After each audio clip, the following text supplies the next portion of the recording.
This part of our survival training program will cover food storage, related equipment, water purification, and it'll cover various different types of foods that you would want to store and use in the event of a crisis or disaster. Those attending the American Survival Training Camp know without food, there is no survival. Harold, if there's a nuclear war, will there be any food to find out there, or will we have to have our own stored?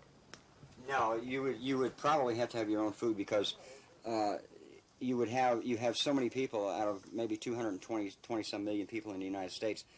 There's a very small percentage of them, probably maybe 2% of the people in the United States store any kind of food.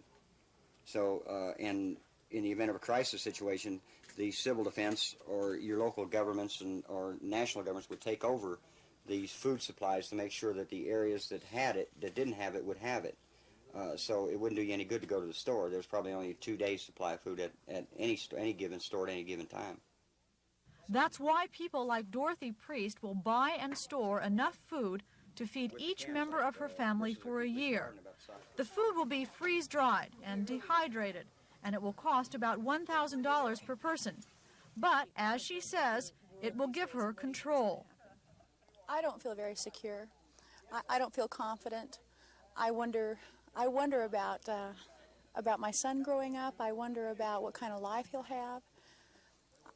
I feel so defenseless. I feel like I don't have any control over what's happening, and I want to have control.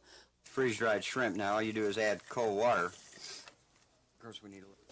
I understand even the fire's instant. At lunch, survivalists get to try the food that their lives someday may depend upon, and then learn more about how to keep it.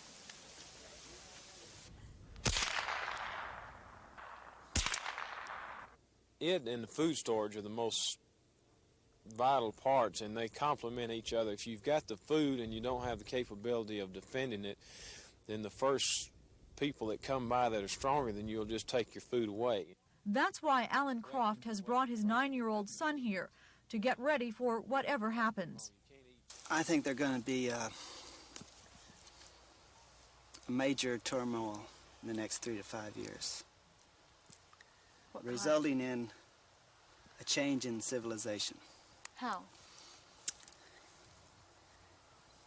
This is only my opinion. It has nothing to do with this camp here or anything. But I think there'll be a war in the Middle East, which will start out conventional and end up nuclear. So why are you here? To improve my chances and my family's of living through it. Does your dad ever talk to you about the survival camps and things like that and what might happen in the world? Yeah. What does he say and what do you think? He says that there's going to be a war and everything. And I say, I know. So, firearm training continues today with rifles. Instructors say just being able to hit a target is not enough. You have to prepare yourself mentally, and if you don't have the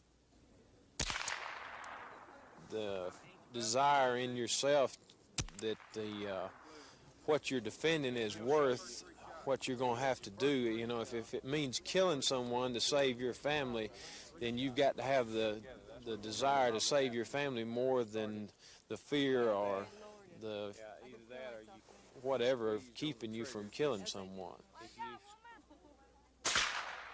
6 o'clock right next to Desiree's.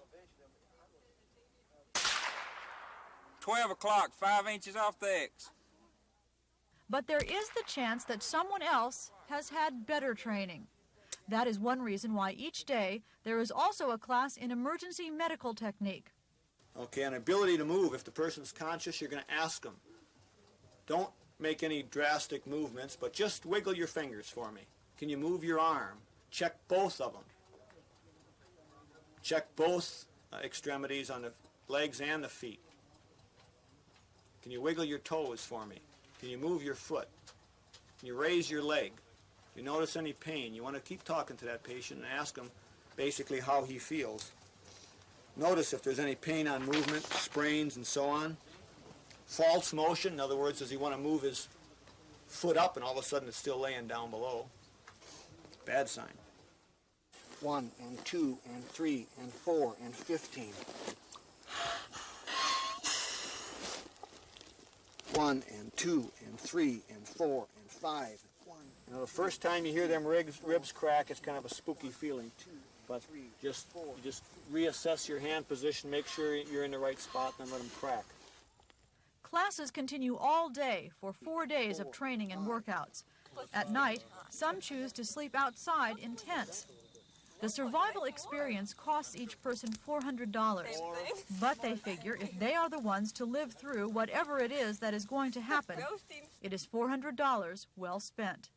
I can see how some people would think it is paranoid, but it's a real-life situation in many cases. I'm not going to go practice with my .45 on people across the street, but you never know when situations can get out of hand. In North Georgia, Hank Phillippi, Action News.